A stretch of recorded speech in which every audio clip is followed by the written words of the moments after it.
नमस्ते दोस्तों, स्वागत है आपका TUV ग्लोबल इंडिया में। आज हम सीखेंगे कंट्रोल प्लान ट्रेनिंग के बारे में। इस वीडियो में हम स्टेप बाय स्टेप समझेंगे कि कंट्रोल प्लान क्या होता है, इसे कैसे बनाते हैं और क्यों ये क्वालिटी मैनेजमेंट और प्रोडक्शन प्रोसेस में इतना जरूरी है। ये ट्रेनिंग खास तौर पर उन सभी के लिए है जो क्वालिटी सिस्टम्स, मैन्युफैक्चरिंग प्रोसेसेस और ऑडिट्स में काम करते हैं। तो चलिए बिना देर किए शुरू करते हैं और देखते हैं कैसे कंट्रोल प्लान हमारे प्रोसेसेस को एरर फ्री और एफिशिएंट बनाता है। Introduction to control plan. दोस्तों, सबसे पहले हम समझते हैं कंट्रोल प्लान क्या होता है। कंट्रोल प्लान एक डॉक्यूमेंटेड समरी है जो ये बताता है कि प्रोडक्ट और प्रोसेस कैरेक्टरिस्टिक्स को कंट्रोल करने के लिए कौन कौन से मेथड्स और सिस्टम्स यूज किए जाते हैं। इसका मैं उद्देश्य यह है कि हर मैन्युफैक्चर्ड पार्ट कंसिस्टेंटली कस्टमर की रिक्वायरमेंट्स को मीट करे। आप इसे ऐसे समझ सकते हैं कि कंट्रोल प्लान एक रोड मैप की तरह होता है जो प्रोसेस स्टेबिलिटी को मेंटेन करने और वेरिएशन को रिड्यूस करने में मदद करता है। ये डिस्क्राइब करता है कि प्रोसेस क्वालिटी को कैसे कंट्रोल और मॉनिटर किया जाएगा। याद रखें, क्वालिटी सिर्फ इंस्पेक्शन के बाद एंश्योर नहीं होती, बल्कि इसे प्रोसेस में ही बिल्ट इन करना जरूरी है। कंट्रोल प्लान एक लिविंग डॉक्यूमेंट है, यानी इसे डिजाइन या प्रोसेस में किसी भी बदलाव के साथ अपडेट किया जाता है। इसके साथ ही ये डिफेक्ट प्रिवेंशन और कंटिन्यूअस इंप्रूवमेंट को प्रमोट करता है, जिससे हमारी मैन्युफैक्चरिंग प्रोसेस हमेशा बेहतर और रिलायबल बनी रहती है। Purpose of a control plan. अब जब हमने समझ लिया कि कंट्रोल प्लान क्या है, तो चलिए इसके पर्पस यानी उद्देश्य पर नजर डालते हैं। एक कंट्रोल प्लान स्ट्रक्चर्ड डॉक्यूमेंट के रूप में काम करता है जो क्लियरली डिफाइन करता है कि प्रोडक्ट और प्रोसेस कैरेक्टरिस्टिक्स को कैसे मॉनिटर और कंट्रोल किया जाएगा। इसका मैं गोल यह है कि क्वालिटी हर स्टेज पर मेंटेन रहे और किसी भी पोटेंशियल इश्यू को कस्टमर तक पहुंचने से पहले प्रिवेंट किया जा सके।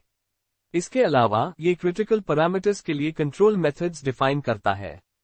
इससे प्रोसेस स्टेबिलिटी और कैपेबिलिटी बनी रहती है और डिपार्टमेंट्स के बीच कम्युनिकेशन भी बेहतर होती है। इसके साथ ही कंट्रोल प्लान प्रिवेंटिव एक्शंस और कंटिन्यूअस इंप्रूवमेंट एफर्ट्स को सपोर्ट करता है, जिससे मैन्युफैक्चरिंग प्रोसेस और भी मजबूत और रिलायबल बनती है। Link with APQP। दोस्तों, अब बात करते हैं कि कंट्रोल प्लान का APQP से क्या कनेक्शन है। कंट्रोल प्लान APQP के फेज 5 यानी फीडबैक, असेसमेंट और करेक्टिव एक्शन का एक महत्वपूर्ण हिस्सा है। ये डिजाइन और प्रोसेस FMEAS से सभी क्रिटिकल आउटपुट्स को कैप्चर करता है और सुनिश्चित करता है कि प्रिवेंटिव मेजर्स पहले से इम्प्लीमेंट हो। आप इसे प्लानिंग और प्रोडक्शन के बीच एक ब्रिज की तरह समझ सकते हैं, जो ये गारंटी करता है कि प्रोसेसेस मास प्रोडक्शन के लिए तैयार हैं। APQP के साथ लिंक होने से यह प्रोसेस स्टेबिलिटी बनाए रखने में मदद करता है और ओवरऑल प्रोडक्ट क्वालिटी को सपोर्ट करता है। ये PFMEA और प्रोसेस फ्लो डायग्राम्स से डिराइव्ड होता है। इसके जरिए प्लानिंग को प्रोडक्शन कंट्रोल से कनेक्ट किया जाता है। इसका फायदा यह है कि प्रोडक्ट लॉन्च के दौरान क्वालिटी इश्यूज प्रिवेंट होते हैं और क्रॉस फंक्शनल टीम वर्क को भी सपोर्ट मिलता है। Types of control plans. जैसा कि हमने पहले स्लाइड्स में देखा, कंट्रोल प्लान प्रोसेस और प्रोडक्ट की क्वालिटी एंश्योर करने में क्रिटिकल रोल निभाता है। अब हम बात करेंगे इसके टाइप्स के बारे में। कंट्रोल प्लान्स अलग अलग टाइप के होते हैं और ये डिपेंड करते हैं प्रोडक्ट डेवलपमेंट और प्रोडक्शन के स्टेज पर। हर स्टेज पर सही लेवल का कंट्रोल अप्लाई करना जरूरी होता है ताकि डिफेक्ट्स प्रिवेंट हो और प्रोडक्ट हमेशा हाई क्वालिटी में रहे। आइए देखते हैं मुख्य प्रकार। प्रोटोटाइप कंट्रोल प्लान ये अर्ली डेवलपमेंट बिल्ड्स के लिए होता है। शुरुआती स्टेजेस में प्रोसेस और प्रोडक्ट की पोटेंशियल इश्यूज को आइडेंटिफाई करने के लिए इसे यूज किया जाता है। प्री लॉन्च कंट्रोल प्लान ये लिमिटेड प्रोडक्शन रन्स के लिए होता है, मास प्रोडक्शन शुरू करने से पहले। इसका मकसद होता है प्रोसेस रेडीनेस और पोटेंशियल इश्यूज को फाइनल चेक करना। प्रोडक्शन कंट्रोल प्लान ये फुल स्केल प्रोडक्शन के लिए होता है। ये इंश्योर करता है कि प्रोडक्शन स्टेज में सब कुछ स्टैंडर्ड के अनुसार चले और क्वालिटी कंसिस्टेंटली मेंटेन रहे। इन सभी टाइप्स का अल्टीमेट गोल है कंटिन्यूअस इंप्रूवमेंट और प्रोसेस रिफाइनमेंट। जैसे जैसे हमारी प्रोसेस नॉलेज बढ़ती है और डेटा अवेलेबल होता है, कंट्रोल प्लान्स भी इवॉल्व होते हैं, जिससे हम और बेहतर कंट्रोल्स इंप्लीमेंट कर पाते हैं। Structure of a control plan. अब जब हमने टाइप्स ऑफ कंट्रोल प्लान समझ लिए हैं, तो चलिए देखते हैं कि कंट्रोल प्लान की स्ट्रक्चर कैसी होती है। एक अच्छा कंट्रोल प्लान सिस्टमैटिकली ऑर्गेनाइज किया जाता है ताकि हर प्रोसेस स्टेप और प्रोडक्ट कैरेक्टरिस्टिक को क्लियरली कंट्रोल किया जा सके। ये सिर्फ डॉक्यूमेंटेशन नहीं है, बल्कि एक स्ट्रक्चर्ड अप्रोच है जो सुनिश्चित करता है कि पैरामीटर्स मॉनिटर हों और डिफेक्ट्स प्रिवेंट हों। एक अच्छी तरह स्ट्रक्चर्ड कंट्रोल प्लान सभी स्टेक होल्डर्स के लिए समझना आसान बनाती है, चाहे वो ऑपरेटर्स हो या क्वालिटी इंजीनियर्स। इसके अलावा ये ऑडिट्स और कंटिन्यूअस इंप्रूवमेंट एक्टिविटीज को भी सिंप्लीफाई करता है। कंट्रोल प्लान की मैं स्ट्रक्चर में शामिल है। प्रोसेस स्टेप या ऑपरेशन डिस्क्रिप्शन, यानी हर स्टेप में क्या काम होता है। प्रोडक्ट और प्रोसेस कैरेक्टरिस्टिक्स, वो इंपॉर्टेंट पैरामीटर्स जिन्हें मॉनिटर करना है। मेजरमेंट मेथड या टूल जिससे हम पैरामीटर्स की जांच करेंगे। सैंपल साइज और फ्रीक्वेंसी, कितनी बार और कितने सैंपल्स को चेक किया जाएगा। कंट्रोल मेथड और रिएक्शन प्लान, अगर कोई डिविएशन मिलती है तो करेक्टिव एक्शन क्या होगा। इस स्ट्रक्चर के कारण कंट्रोल प्लान सिर्फ एक गाइडलाइन नहीं, बल्कि क्वालिटी को कंसिस्टेंटली मेंटेन करने वाला रोडमैप बन जाता है। Elements of a control plan. जैसा कि हमने कंट्रोल प्लान की स्ट्रक्चर समझ ली है, अब हम बात करेंगे इसके एसेंशियल एलिमेंट्स के बारे में। एक कंट्रोल प्लान में सभी महत्वपूर्ण जानकारी शामिल होती है जो प्रोसेस को इफेक्टिवली कंट्रोल और मॉनिटर करने में मदद करती है। इसका मैं पर्पस है कि क्रिटिकल प्रोडक्ट और प्रोसेस कैरेक्टरिस्टिक्स हमेशा स्पेसिफिकेशंस के भीतर रहें। जब ये एलिमेंट्स क्लियरली डॉक्यूमेंट किए जाते हैं तो एरर्स कम होते हैं, कम्युनिकेशन इंप्रूव होती है और कंसिस्टेंट क्वालिटी एंश्योर होती है। हर एलिमेंट सर्व करता है ऑपरेटर्स, इंजीनियर्स और ऑडिटर्स के लिए एक रेफरेंस की तरह, ताकि सभी जानते रहें कि किस स्टेप में क्या ध्यान देना है। कंट्रोल प्लान के मैं एलिमेंट्स में शामिल हैं। पार्ट नंबर और नेम, जिस कंपोनेंट पर काम हो रहा है। प्रोसेस नेम या ऑपरेशन, वो एक्टिविटी जो परफॉर्म हो रही है। की प्रोडक्ट और प्रोसेस कैरेक्टरिस्टिक्स, वो क्रिटिकल पैरामीटर्स जिन्हें मॉनिटर करना जरूरी है। स्पेसिफिकेशन और टॉलरेंस, एक्सेप्टेबल लिमिट्स जिसे मेंटेन करना है। मेजरमेंट सिस्टम या इक्विपमेंट, टूल्स और सिस्टम्स जो मेजरमेंट के लिए यूज होते हैं। कंट्रोल मेथड और रिएक्शन प्लान, अगर कोई डिविएशन मिले तो करेक्टिव एक्शंस क्या होंगे। इन एलिमेंट्स के माध्यम से कंट्रोल प्लान सिर्फ एक चेकलिस्ट नहीं, बल्कि क्वालिटी एश्योरेंस का बैकबोन बन जाता है। Example, layout of a control plan. अब जब हमने कंट्रोल प्लान के एलिमेंट्स समझ लिए हैं, तो चलिए देखते हैं इसका एग्जाम्पल लेआउट। अक्सर कंट्रोल प्लान को टैब्यूलर फॉर्मेट में प्रेजेंट किया जाता है।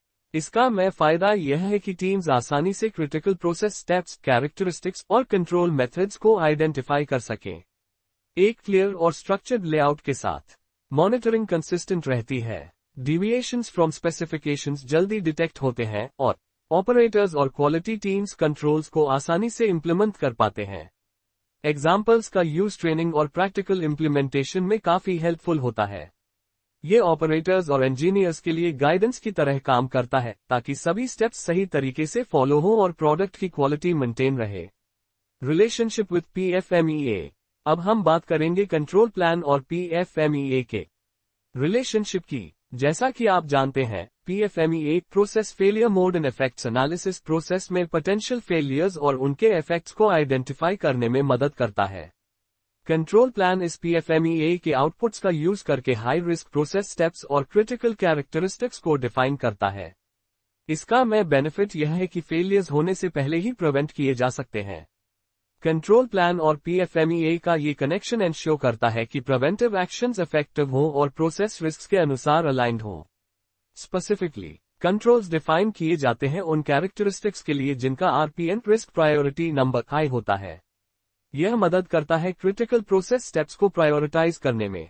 करेक्टिव और प्रिवेंटिव एक्शंस की मॉनिटरिंग सुनिश्चित होती है।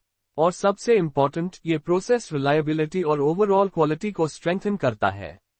इस तरह PFMEA और कंट्रोल प्लान मिलकर एक स्ट्रॉन्ग प्रिवेंटिव फ्रेमवर्क बनाते हैं, जो कंसिस्टेंट क्वालिटी और प्रोसेस स्टेबिलिटी को मेंटेन करता है। Development process of a control plan. अब जब हमने कंट्रोल प्लान के स्ट्रक्चर, एलिमेंट्स और PFMEA के साथ रिलेशनशिप समझ लिया है, तो चलिए देखते हैं कंट्रोल प्लान को कैसे डेवलप किया जाता है। कंट्रोल प्लान डेवलप करना एक सिस्टमैटिक अप्रोच है, ताकि प्रोसेस के सभी क्रिटिकल एस्पेक्ट्स को प्रॉपर्ली कंट्रोल किया जा सके। ये प्रोसेस इस तरह स्टार्ट होती है कि पहले प्रोसेस स्टेप्स आइडेंटिफाई किए जाते हैं और पोटेंशियल रिस्क्स को रिव्यू किया जाता है। इसके बाद कंट्रोल मेथड्स और रिएक्शन प्लान्स डिफाइन किए जाते हैं और उन्हें डॉक्यूमेंट किया जाता है। एक well developed control plan process stability को इंप्रूव करता है और प्रोडक्ट क्वालिटी को कंसिस्टेंटली मेंटेन करता है। डेवलपमेंट प्रोसेस के में स्टेप्स हैं। Identify process steps using the process flow diagram. Process के हर स्टेप को क्लियरली समझना। Review PFMEA for potential risks, high risk steps और क्रिटिकल कैरेक्टरिस्टिक्स को आइडेंटिफाई करना। डिफाइन कंट्रोल मेथड्स और रिएक्शन प्लान्स, डिविएशंस होने पर करेक्टिव एक्शन क्या होगा। डॉक्यूमेंट कंट्रोल्स और ऑब्टेन क्रॉस फंक्शनल अप्रूवल, सभी स्टेक होल्डर्स की अग्रीमेंट और अंडरस्टैंडिंग सुनिश्चित करना। अपडेट रेगुलरली आफ्टर प्रोसेस या डिजाइन चेंजेस, जैसे जैसे प्रोसेस इवॉल्व होती है, प्लान को भी रिवाइज करना जरूरी है। इस स्ट्रक्चर्ड डेवलपमेंट अप्रोच से कंट्रोल प्लान एक लिविंग डॉक्यूमेंट बन जाता है, जो समय के साथ प्रोसेस और प्रोडक्ट की रिलायबिलिटी को हमेशा इंश्योर करता है। Reaction plan. अब जब हमने कंट्रोल प्लान को डेवलप करना और एलिमेंट्स डिफाइन करना सीख लिया है, तो अगली इंपॉर्टेंट चीज है रिएक्शन प्लान। रिएक्शन प्लान ये डिफाइन करता है कि अगर कोई प्रोसेस आउट ऑफ कंट्रोल हो जाए या कोई नॉन कन्फॉर्मेंस सामने आए, तो क्या एक्शंस लेने हैं। इसका मेन ऑब्जेक्टिव है कि डिफेक्टिव प्रोडक्ट्स कस्टमर तक न पहुंचे और प्रोडक्शन में डाउनटाइम कम से कम हो। एक क्लियर रिएक्शन प्लान होने से क्विक रिस्पॉन्स पॉसिबल होता है, अकाउंटेबिलिटी इंप्रूव होती है और ऑपरेटर्स और quality teams efficiently issues correct कर पाते हैं। रिएक्शन प्लान के टिपिकल स्टेप्स हैं। प्रोडक्शन इमीडिएटली स्टॉप करना अगर प्रोसेस लिमिट्स एक्सीड हो जाएं। सुपरवाइजर या क्वालिटी टीम को नोटिफाई करना। सस्पेक्ट मटेरियल को सेग्रीगेट करना और रिव्यू के लिए रखना। करेक्टिव एक्शंस इंप्लीमेंट करना ताकि इश्यू रिजॉल्व हो। डॉक्यूमेंटेशन और रिव्यू करना ताकि कंटिन्यूअस इंप्रूवमेंट पॉसिबल हो। इस तरह रिएक्शन प्लान इंश्योर करता है कि प्रोसेस कंट्रोल में रहे और प्रोडक्ट क्वालिटी हमेशा हाई स्टैंडर्ड की बनी रहे। Benefits of a control plan. अब जब हमने कंट्रोल प्लान का स्ट्रक्चर, एलिमेंट्स, डेवलपमेंट प्रोसेस और रिएक्शन प्लान समझ लिया है, तो चलिए बात करते हैं इसके बेनिफिट्स की। एक अच्छा कंट्रोल प्लान इंश्योर करता है कि प्रोसेस स्टेबल, केपेबल और कंसिस्टेंटली क्वालिटी प्रोडक्ट्स प्रोड्यूस करें। इसका सबसे बड़ा फायदा यह है कि ये डिफेक्ट्स को प्रोडक्शन के बाद डिटेक्ट करने के बजाय पहले ही प्रिवेंट करता है। इसके अलावा कंट्रोल प्लान एक क्लियर रोड मैप प्रोवाइड करता है, जिससे टीम्स के बीच कम्युनिकेशन स्ट्रेंथन होती है। ऑडिट्स के दौरान एविडेंस ऑफ क्वालिटी कंट्रोल आसानी से मिल जाता है और कंटिन्यूअस इंप्रूवमेंट इनिशिएटिव्स आसानी से इंप्लीमेंट हो पाते हैं। स्पेसिफिक बेनिफिट्स इस प्रकार हैं। प्रिवेंट्स डिफेक्ट्स और रिड्यूसेस रीवर्क, मतलब एरर्स कम होते हैं और दोबारा काम की जरूरत नहीं पड़ती। इंप्रूव्स प्रोसेस कंसिस्टेंसी और कैपेबिलिटी, प्रोसेस हमेशा स्टैंडर्ड के अनुसार ऑपरेट करती है। एनहांसेस कम्युनिकेशन बिटवीन डिपार्टमेंट्स, सभी स्टेक होल्डर्स अवेयर रहते हैं। Provides evidence of quality control for audits, compliance और ऑडिट में मदद करता है। सपोर्ट्स कंटिन्यूअस इंप्रूवमेंट इनिशिएटिव्स, जैसे जैसे प्रोसेस इवॉल्व होती है, इंप्रूवमेंट संभव होती है। इस तरह कंट्रोल प्लान सिर्फ प्रोसेस कंट्रोल टूल नहीं, बल्कि ऑर्गेनाइजेशन की क्वालिटी कल्चर और कस्टमर सैटिस्फैक्शन को भी स्ट्रेंथन करता है। Common mistakes in control plans. अब जब हमने कंट्रोल प्लान के बेनिफिट्स समझ लिए हैं, तो जरूरी है कि हम बात करें कॉमन मिस्टेक्स की जो अक्सर कंट्रोल प्लान्स में हो जाती हैं। भले ही आपके पास एक कंट्रोल प्लान हो, अगर इसे प्रॉपर्ली मेंटेन या समझा न जाए, तो एरर्स हो सकते हैं। इन कॉमन मिस्टेक्स को पहचानने से टीम्स इन पिटफॉल से बच सकती हैं और प्लान हमेशा इफेक्टिव रह सकता है। एक वेल इंप्लीमेंटेड कंट्रोल प्लान के लिए जरूरी है कि रेगुलर अपडेट्स हों, ऑपरेटर्स और टीम्स को प्रॉपर ट्रेनिंग मिले और प्लान प्रोसेस चेंजेस के साथ अलाइन रहे। कॉमन मिस्टेक्स में शामिल हैं कंट्रोल प्लान को केवल एक बार बनाने और छोड़ देने की गलती, इसे लिविंग डॉक्यूमेंट बनाना चाहिए। प्रोसेस या डिजाइन चेंजेस के बाद अपडेट न करना। PFMEA और कंट्रोल मेथड्स के बीच missing links, high risk steps को इग्नोर करना। ऑपरेटर्स या टीम का प्रॉपर ट्रेनिंग न होना। कंट्रोल्स को अननेसेसरीली ओवर कॉम्प्लिकेट करना बिना क्लियर पर्पस के। इन मिस्टेक्स से बचकर हम प्रोसेस रिलायबिलिटी और प्रोडक्ट क्वालिटी को हमेशा हाई स्टैंडर्ड पर मेंटेन कर सकते हैं। समरी। अब जब हमने पूरे कंट्रोल प्लान को डिटेल में समझ लिया है, तो चलिए इसका समरी करते हैं। कंट्रोल प्लान एक लाइव डॉक्यूमेंट है जो इंश्योर करता है कि प्रोसेसेस हमेशा स्टेबल और केपेबल रहें और high quality products consistently produce हों। ये प्रोसेस फ्लो डायग्राम्स और PFMEA के आउटपुट्स को इंटीग्रेट करके इफेक्टिव कंट्रोल्स डिफाइन करता है। कंट्रोल प्लान डिफेक्ट्स को प्रिवेंट करता है और रिस्पॉन्सेज को स्टैंडर्डाइज करता है, जिससे कंटिन्यूअस इंप्रूवमेंट और कस्टमर सैटिस्फैक्शन दोनों सपोर्ट होते हैं। एक इफेक्टिव कंट्रोल प्लान मेंटेन करने के लिए जरूरी है रेगुलर रिव्यू और अपडेट्स, टीम अवेयरनेस और प्रॉपर ट्रेनिंग और प्रोसेस चेंजेस के साथ अलाइनमेंट। की पॉइंट्स इस तरह हैं। इंश्योर्स प्रोसेस स्टेबिलिटी और कैपेबिलिटी, प्रोसेस हमेशा रिलायबल रहे। ब्रिजेस प्लानिंग और प्रोडक्शन कंट्रोल प्लानिंग से लेकर एग्जीक्यूशन तक smooth flow. Helps prevent defects और इम्प्रूव क्वालिटी, एरर्स कम हो और प्रोडक्ट स्टैंडर्ड मेंटेन रहे। Supports cross functional team work और ऑडिट्स, सभी स्टेक होल्डर्स अलाइंड रहें और ऑडिट स्मूथ हो। इस तरह कंट्रोल प्लान सिर्फ डॉक्यूमेंटेशन नहीं बल्कि क्वालिटी एश्योरेंस और प्रोसेस एक्सीलेंस का बैकबोन बन जाता है। तो दोस्तों, आज हमने जाना कि कंट्रोल प्लान क्या है, इसके स्ट्रक्चर और एलिमेंट्स कैसे होते हैं, development process, reaction plan, benefits, common mistakes और प्रैक्टिकल इम्प्लीमेंटेशन के तरीके। उम्मीद है कि अब आप कॉन्फिडेंट हैं कि कंट्रोल प्लान को इफेक्टिवली डेवलप और इम्प्लीमेंट कैसे किया जाता है और यह कैसे क्वालिटी और प्रोसेस स्टेबिलिटी को इंश्योर करता है। अगर आपको ये ट्रेनिंग हेल्पफुल लगी हो तो वीडियो को लाइक और शेयर जरूर करें और हमारे चैनल TUV ग्लोबल इंडिया को सब्सक्राइब करना न भूलें ताकि आप इंडस्ट्रियल और क्वालिटी रिलेटेड ट्रेनिंग्स हमेशा आसानी से एक्सेस कर सकें। नीचे कमेंट्स में बताएं कि आपको कौन सा टॉपिक और डिटेल में सीखना है, हम उसे अगले वीडियोज में कवर करेंगे। धन्यवाद दोस्तों।